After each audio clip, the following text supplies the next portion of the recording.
कोई भी व्यक्ति अगर कोई किसी प्रकार के शासकीय या अशासकीय सेवा में निरत है तो ये सब उसका अंग है। सिस्टम आजकल ऐसा बन गया। इन सब चीज़ों को हमें बहुत कुशलता से झेलना चाहिए। अगर आप प्रतिवाद करते हैं तो सिस्टम का शिकार बन जाओगे, और यदि आप स्वीकार करते हैं तो हो सकता है आपको भी भ्रष्ट होना पड़े। आपकी दुविधा ये है कि ऐसी स्थिति में हम करें क्या। इसका एक ही तरीका है कि प्रतिवाद किए बिना और सिस्टम को स्वीकारे बिना एक बीच का रास्ता निकालें। अगला जो करे वो जाने, मैं पाप में शामिल नहीं होऊंगा। थोड़े दिन में लोग आपके स्वभाव और व्यवहार को जान लेंगे तो फिर आपको परेशान नहीं करेंगे। लेकिन आज के समय में यदि आप जिसको कहते हैं ना खाएंगे ना खाने देंगे तो बड़ी मुश्किल पैदा कर लेंगे, क्योंकि सिस्टम ही भ्रष्ट हो गया है। आपने पूछा हम अन्याय से लड़े, तो आज अन्याय से लड़ने वाले भी अन्याय के शिकार हो रहे। भ्रष्ट तंत्र है। ऐसे समय में या तो आप अपनी कुशलता का परिचय देते हुए काम करो, और समझ में नहीं आए पानी सिर से ऊपर निकलने लगे तो उनको सलाम करो। मेरी राय में यही एक रास्ता है, क्योंकि जो लोग इसका प्रतिवाद करते हैं उनको भी बहुत चुनौतियों का सामना करना पड़ता है। हालांकि ये बड़ा साहसिक कदम होगा, लेकिन हमें अपनी भूमिका को भी देखना चाहिए। कितनी व्यवहारिक, ये कितना व्यवहारिक है, इसे भी समझना चाहिए, तभी आगे बढ़ना चाहिए। नमस्ते।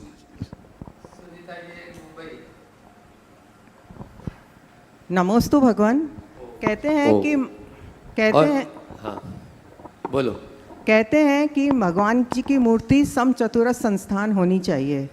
हम देखते हैं कि सोनागिर जी और धुवन जी में कुछ मूर्तियां ऐसी हैं, तो उसका क्या कारण है महाराज जी?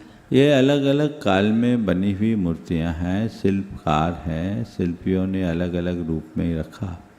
प्राचीन काल में ऐसे हुआ, कई जगह गलतियां भी हुई है, और शास्त्रों में ऐसा विधान है कि हमें माप तौल से ही भगवान को प्रतिष्ठित करना चाहिए।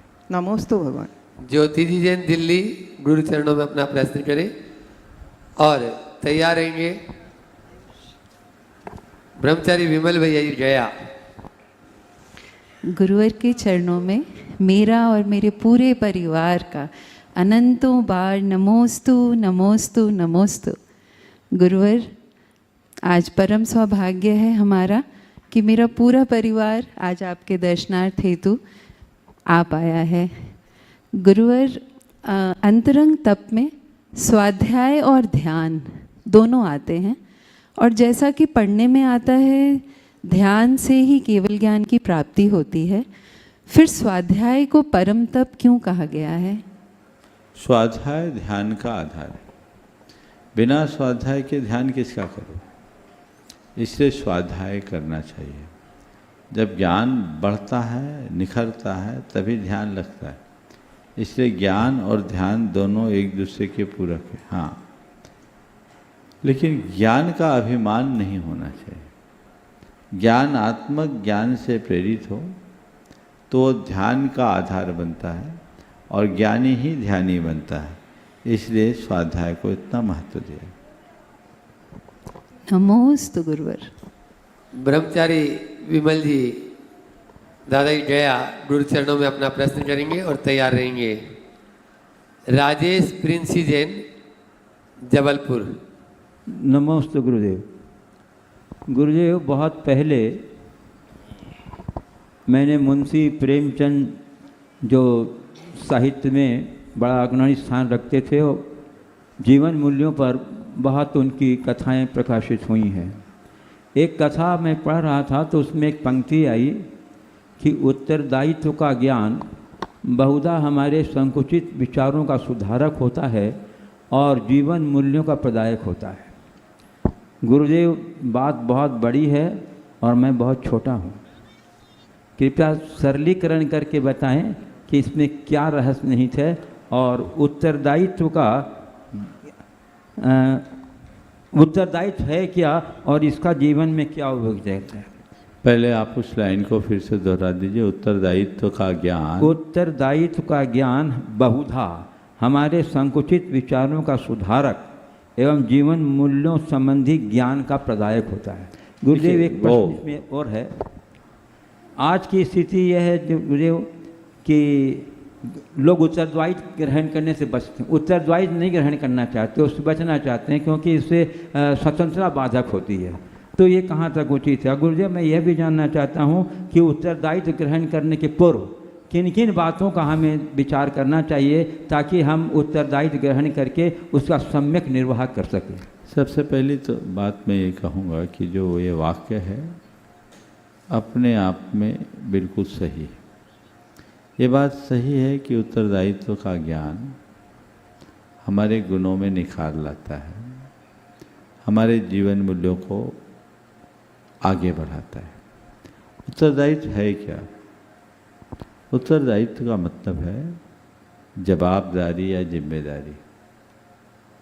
जब हमारे सामने किसी प्रकार की जिम्मेदारी होती है, जवाबदेही होती है, तो वो दायित्व बन जाता है। ऐसा दायित्व जिसके जवाबदेह हम खुद हैं और वो उसे हमें निभाना है।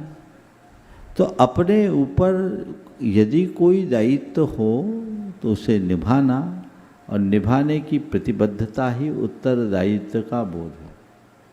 तो जिसके मन में होगा वो अपने जिम्मेदारी को निभाएगा, उसके गुण भी अपने आप निखरेंगे।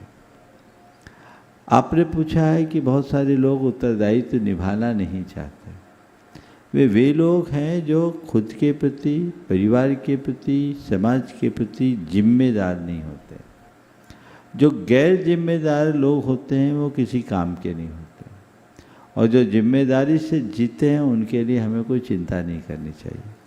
तो हम गैर जिम्मेदार न बने, जवाबदेह बने। हमारे बहुत सारे उत्तरदायित्व हैं, स्वयं के प्रति, स्वजनों के प्रति, समाज के प्रति, देश के प्रति, धर्म के प्रति। ये जो हमारा उत्तरदायित्व है उसे हमें निभाना ही चाहिए। हर मनुष्य को अपने उत्तरदायित्व का दृढ़ता से पालन करना चाहिए। और आपने पूछा है कि उत्तरदायित्व के लिए योग्यता क्या होनी चाहिए, किन किन बातों का ध्यान रखना। जो वही व्यक्ति सच्चे अर्थ में उत्तरदायित्व का पालन कर सकता है, जो पहली बात कमिटमेंट का धनी हो, प्रतिबद्धता रखता हो। उसे अगर कोई जिम्मेदारी मिलेगी तो वह उसे बखूबी निभाएगा। दूसरी बात, जिसके जीवन में अनुशासन हो। तीसरी बात, जो भावनाओं पर नियंत्रण रखता हो, लोगों के दबाव प्रभाव में ना आता हो, वो उत्तरदायित्व का निर्वाह कर पाएगा।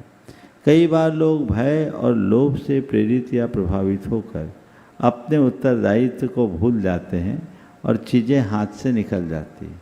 तो इसलिए उत्तरदायित्व का पालन दृढ़ता से सबको करना चाहिए। जिम्मेदारी है, जिम्मेदारी अगर हम निभाएंगे तो ठीक होगा। तो प्रतिबद्धता हो, कमिटमेंट हो, आत्मानुशासन हो और भावनाओं में बहाव ना हो, आत्मसंयम हो और अपने कर्तव्य के प्रति निष्ठा हो, तो व्यक्ति उत्तरदायित्व का अच्छे से पालन कर सकता है। जय जिनेंद्र, अगर आपको मेरी वीडियो अच्छी लगती है तो प्लीज़ मेरे चैनल को लाइक करें, शेयर करें और सब्सक्राइब करें। Thank you.